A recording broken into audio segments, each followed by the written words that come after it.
Macam tu, itu case menyala check engine pun ada, tapi bukan masalah tuning kapak.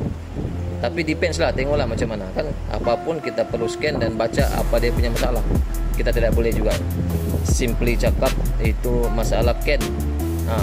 CAN communication error. Paling simple, ambil scanner, cucuk, baca. Dan OBD itu dia boleh baca. Kereta-kereta baru tu CAN bus semua dia OBD. Jadi baca, tengok apa dia error code. Tapi kebanyakan kalau tuning dia ada masalah, dia memang akan sebut CAN communication error. Jadi jangan risau, reset, settle masalah. Okey? Itu masalah check engine dan berkaitan remap. Itu kita memang berkaitan remap, jadi kita faham memang ada masalah remap lah. Okey? Check engine kah, atau mungkin tiba-tiba aircon tak sejuk kah? Mungkin boleh jadi juga, tapi kadang setakat aircon pun tidak ada masalah juga. Melainkan aircon tu memang tidak sejuk, lain cerita lah kan. Jadi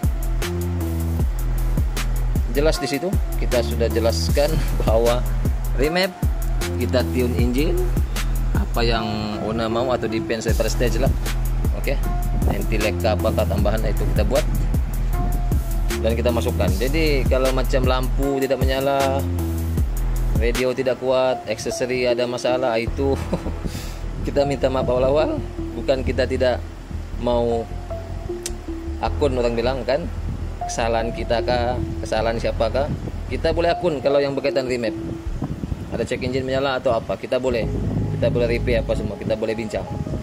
Oke, tapi jangan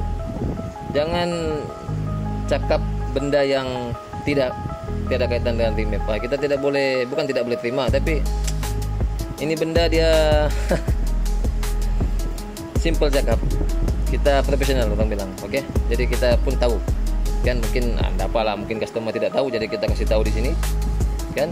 Yang kita tune engine, tune ECU, dia tiada kaitan dengan lampu, tiada kaitan dengan aksesori, tiada kaitan dengan yang bukan berkaitan engine lah. Oke. Even kalau dia macam CVT pun kan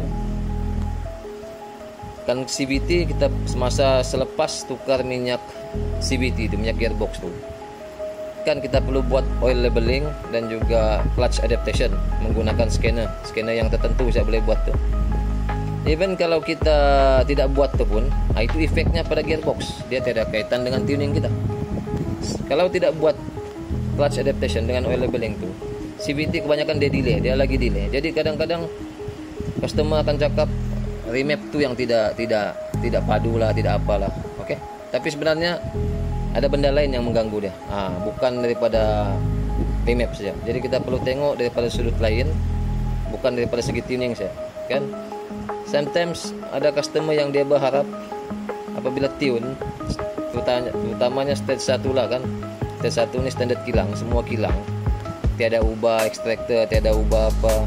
Tapi dia berharap itu kereta akan power macam dia bawa BMW. Jadi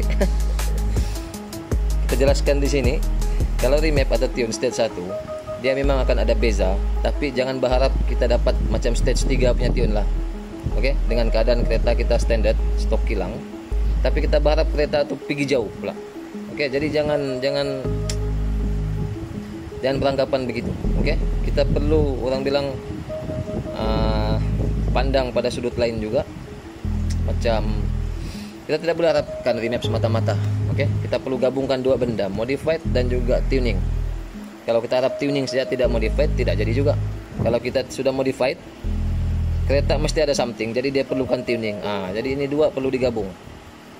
Kita sudah modified, ganti exhaust, ganti air cleaner, kita tune dia, kita dapat apa yang kita mau, kita dapat power yang macam kita mau. Adapun kita, tapi kalau kita tidak buat, kita harap tuning saja, boleh, tapi jangan harap yang padu lah sangat. Orang bilang kan, macam kita sudah orang bilang kita pakai minyak 95, tapi kita harap power dia macam 97, tidak juga boleh kan. Jadi kita perlu orang bilang, timbang tara, orang bilang. Okey, dengan apa yang kita sudah buat dan apa yang kita dapat. Okey, maksudnya bayar lebih dapat lebih lah, orang bilang kan. Macam kita tidak modified, tapi kita mau laju. Macam mana kereta mau laju kalau kita tidak tukar exhaust, tidak tukar cleaner kan? Kita standard stock, tapi kita mau dia laju, macam mana? Jadi bayar lebih dapat lebih. Modified mau bayar lah kan. dapatlah dia punya power macam tu. Jadi diharap kita jelaskan apa yang yang belum kita jelaskan lah sebelum ni. Oke, yang ini patut kita tidak jelaskan, bukan tidak patut, tapi oleh karena kita dapat feedback yang tidak ada kaitan dengan remap, jadi kita pun bukan tidak shock, tapi kita perlu jelaskan juga. Oke, kita tidak boleh diam, karena bukan masalah salah siapa, salah dia, salah kita, bukan. Tapi kita perlu jelaskan di sini bahwa remap tuh kita tune engine dan dia tidak kaitan dengan benda yang bukan selain engine. Oke, maksudnya apa yang kita tune, itulah kaitan dia. Kan? Sekarang kita tune engine. Oke, tapi CVT dia ada masalah, tidak kaitan dengan engine. Tidak kaitan lah macam itu.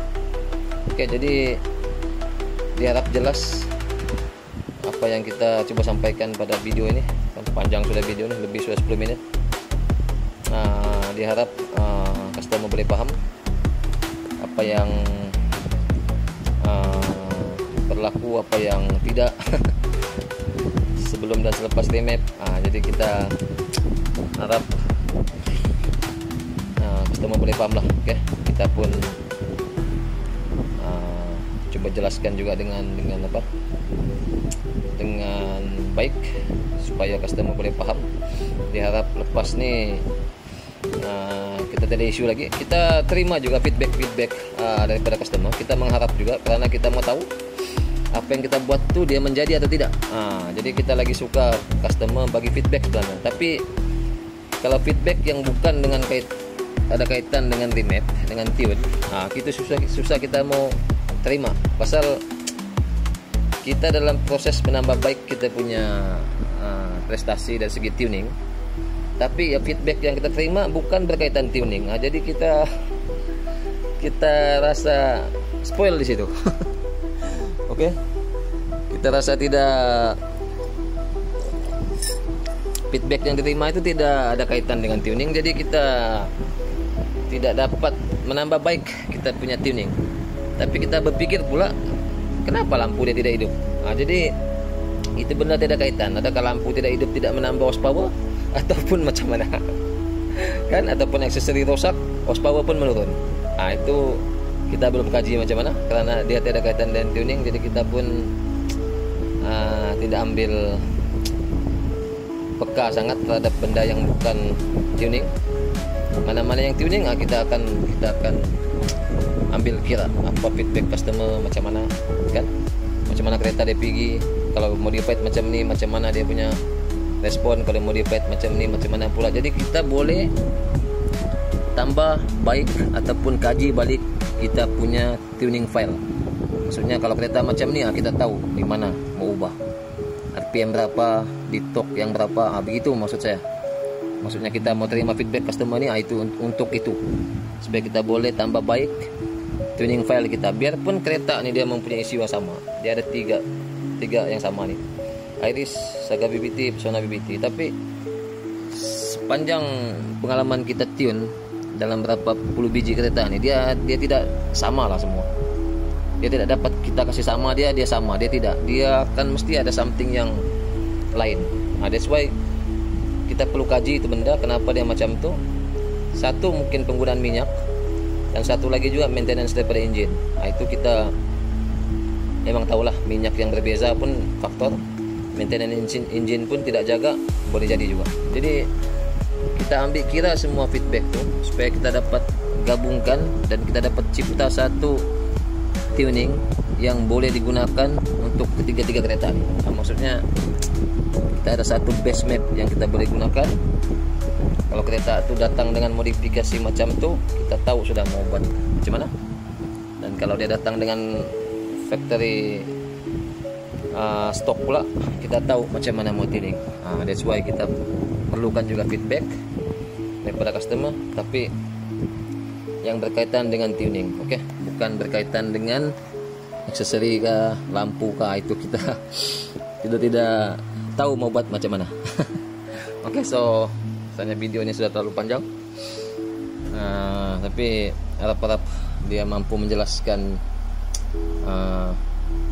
kekeliruan lah, mana yang keliru, harap-harap tidak keliru, mana yang tidak tahu, harap-harap dia sudah tahu lepas tuh.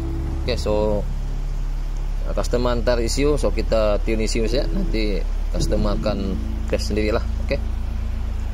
Nah, kalau customer antar kereta, kita akan buat di kereta lah, dan kita akan cek lah balik supaya tidak berlaku perkara yang sebelum macam ini. Tapi customer antar ECU saja, jadi kita tidak perlu cek kereta dia karena dia yang buka sendiri. So itu adalah risiko untuk customer sendiri, macam mana dia buka, macam mana dia pasang. Kalau ada apa-apa itu kita pun tidak dapat mengucap apa, pasal bukan kita yang buka. Kalau berlaku apa-apa semasa buka dan pasang, itu customer sendiri perlu atur lah macam mana. Oke. Kalau dia antar kereta, itu kita atur semua. Tapi itu pun yang berkaitan ECU dan engine. Oke. Kalau yang tidak kaitan dengan ECU dan engine, dengan tuning, lampu kah apakah, itu kita susah mau cakap juga. Tapi apapun selepas ini, kalau customer antar kereta, kita akan cek lah balik. Oke, biarpun tidak kaitan dengan kita, biarpun itu perkara membuang masa kita yang tidak kaitan dengan tuning, tapi kita terpaksa cek juga supaya perkara ini tidak berlaku lagi selepas ini. Kita cek lampu kah apakah, kita cek saja lah supaya customer tidak akan rasa tidak puas hati sudah berkaitan perkara yang bukan tuning dan remap. Oke. Alright, so terima kasih pada siapa-siapa yang menonton video ini, dan juga pada semua yang menyokong kami. Oke. Anda semua memang terbaik. Alright.